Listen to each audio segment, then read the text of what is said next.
Olá, eu sou o Odilon, responsável pela área BI da Comportamento.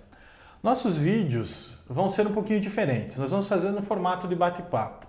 E os temas foram escolhidos por nossos clientes, foram escolhidos pelos nossos consultores e de acordo com as experiências nossas desde 97. Eu estou aqui com o Júlio, nosso diretor de operações, e gostaria de conversar com você, Júlio, sobre alguns temas importantes. Vamos lá. Tem me chamado a atenção, Júlio, um número de pessoas afastadas do trabalho, seja em áreas administrativas ou em áreas industriais, por doenças mentais. E isso tem aparecido cada vez mais na nossa rotina. E como é que a empresa, os líderes precisam se organizar para lidar com esse novo problema? Novo não é, né? Mas agora mais enfatizado aí no nosso dia a dia. Acho que você usou a palavra correta, né? Essa é uma situação que tem se enfatizado nos últimos anos. As organizações durante muitos anos viveram um conflito em entender o que acontecia do ponto de vista de acidentes de trabalho. Muitas ações foram feitas, muitas iniciativas realizadas, o que acabou reduzindo de forma expressiva boa parte desses acidentes, principalmente nas grandes organizações que têm investido muito nisso. E eles se depararam com um problema que não é novo, mas que agora surge, que é a questão da saúde mental ou da doença mental. A OIT já previa, no ano de 2020, uma mudança na balança, ou seja, o número de afastamentos por doença já seria maior que o número de acidentes de trabalho. Mas nós estamos aí muito próximos desse target de 2020, mas essa balança já mudou. Já existe um número maior de afastados por doença mental do que por acidentes. E é interessante porque esse tema tem que fazer parte, sim, da agenda da alta administração. Os líderes têm que começar a pensar de forma diferente isso. O primeiro passo é o seguinte: nós temos que colocar esse tema como um tema essencial nas conversas de três players. A área de saúde e segurança, porque ela é uma área que tem que estar atenta a esse problema, porque envolve diretamente as questões, inclusive de investigação, né? Curioso, recentemente um cliente me ligou dizendo assim: Júlio, já fiz investigação de tudo quanto é tipo de acidente, mas nós tivemos uma pessoa aqui que entrou num estado depressivo, recebeu um atestado para ficar afastada por vários dias da companhia e me pediram para investigar essa situação. E lá, na verdade, aquela pessoa não sabia nem por onde começar. Então, o primeiro ponto de ter este player, saúde e segurança envolvido no jogo, é muito importante. O segundo player é o recursos humanos. A área de desenvolvimento humano, de recursos humanos, a área que cuida de pessoas, tem que começar a ter uma atenção diferenciada para isso. Temos que sair do viés de preparar as pessoas por competências, por treinamentos, por valores e ver a pessoa de forma mais integral dentro da organização. Curioso, porque a área de recursos humanos, que deveria ser o grande defensor das pessoas dentro da organização, muitas vezes esquece desse viés integral. Ainda se tem aquela expectativa de que a pessoa possa fazer uma performance adequada, mas muitas vezes ela não está preparada para aquilo. E o terceiro ponto é a liderança, principalmente olhando do ponto de vista estratégico, porque isso gera perda de pessoas, isso gera impacto em imagem, isso gera impactos nos resultados da organização. Então, o cuidado com a saúde mental é essencial. Temos que colocar hoje na mesa esse tema. A organização tem que começar a discutir sobre isso de forma urgente, séria e técnica.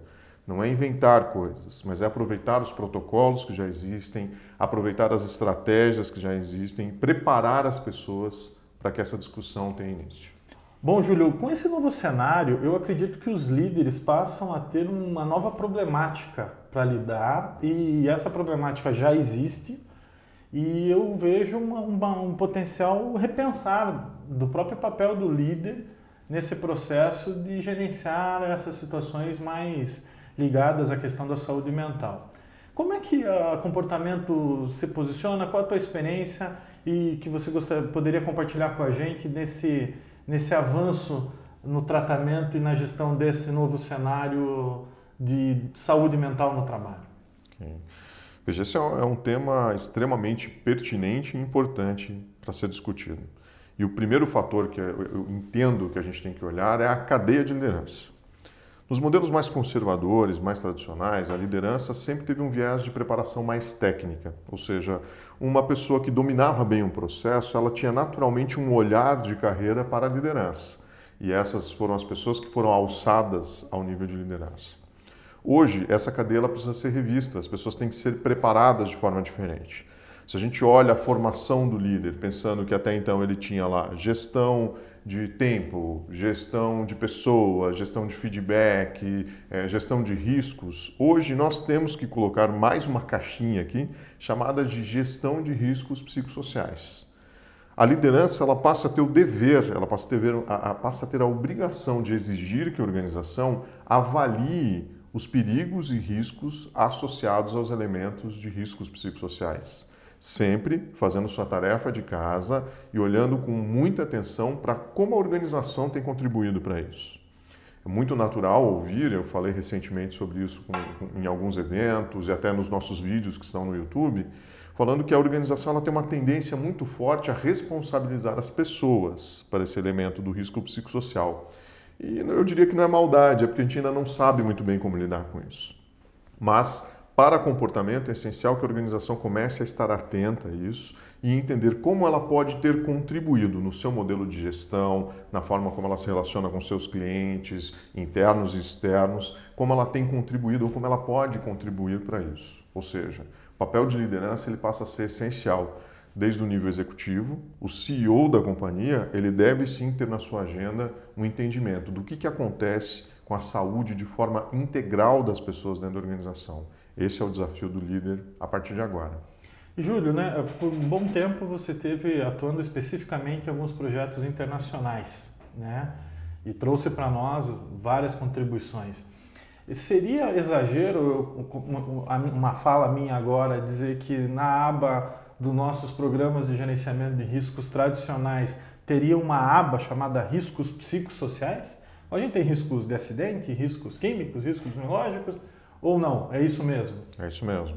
Ele tem que estar ali, tem que estar presente nessa discussão técnica, sempre pelo viés técnico. Nós temos que abrir mão do achismo quando se fala em saúde mental, porque ainda tem muita gente falando assim, depressão é...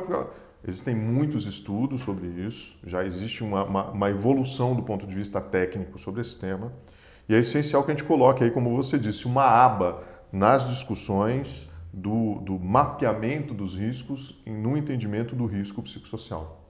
É um grande aprendizado organizacional, né, para todos nós aqui entendermos que nem sempre tudo que acontece de ruim em relação à vida e à saúde dos nossos trabalhadores vem só de fora do trabalho, né?